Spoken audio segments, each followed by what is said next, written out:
ఒక బెలనో car blue colour తీసుకుని మా హస్బెండ్ కి గిఫ్ట్ గా ఇచ్చాను. అది నాకు లైఫ్ లో నిజంగా చెప్తున్నాను ఒక ప్రెషియస్ డే అనిపించింది. ఎందుకంటే నా ఓన్ మనీతో నేను నా హస్బెండ్ కి గిఫ్ట్ ఇవ్వడం, అది కూడా ఉమెన్స్ డే రోజు.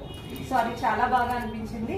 అండ్ ఇక్కడ నేను ఇంకొక స్టెప్ నేను తీసుకున్నది ఏంటి అంటే, జనరల్ గా ఐడెంటిఫికేషన్. ఎక్కడికి వెళ్ళినా పలానా వాళ్ళ అమ్మాయి, పలానా వాళ్ళ వైఫ్, పలానా వాళ్ళ కోడలు, లేకపోతే ఇప్పుడు మా పిల్లలు వచ్చిన తర్వాత పలానా వాళ్ళ అమ్మ అనేసి ఇదే అడుగుతున్నారు. కానీ నాకంటూ నా పేరుకంటూ ఒక వాల్యూ ఎప్పుడు నాకు లేదు.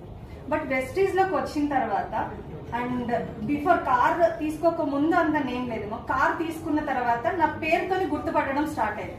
అది ఏ రేంజ్ కి వెళ్ళింది అంటే, బెంగళూరులో సిద్ధార్థ్ సార్ ట్రైనింగ్ కి మా హస్బెండ్ వెళ్ళారు.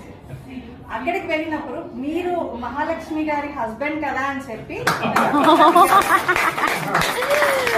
అంటే ఆయన వచ్చి దాన్ని ఎన్ని రోజులు చెప్తూనే ఉన్నారంటే, నేను ఇంత వర్క్ చేస్తున్నాను 15 years నుంచి. సో అలాంటి ఎక్స్పీరియన్స్ కంటే ఈ రోజు నేను తీసుకొచ్చిన ఎక్స్పీరియన్స్ నాకు చాలా బాగుంది. అంటే అంతమంది గుర్తుపట్టి, ఎక్కడో బెంగళూరులో పీపుల్ గుర్తుపట్టి చెప్పారు. సో ఈ బిజినెస్ లో చాలా గ్రోత్ ఉంది, చాలా పవర్ ఉంది. సో నువ్వు ఎప్పుడు స్టాప్ చేయదు, నీకు ఏ హెల్ప్ కావాలంటే నేను అది చేస్తాను అనేసారు. సో ఈరోజు కూడా పిల్లల్ని తను చూసుకుంటున్నారు, నేను ఇక్కడికి వచ్చాను.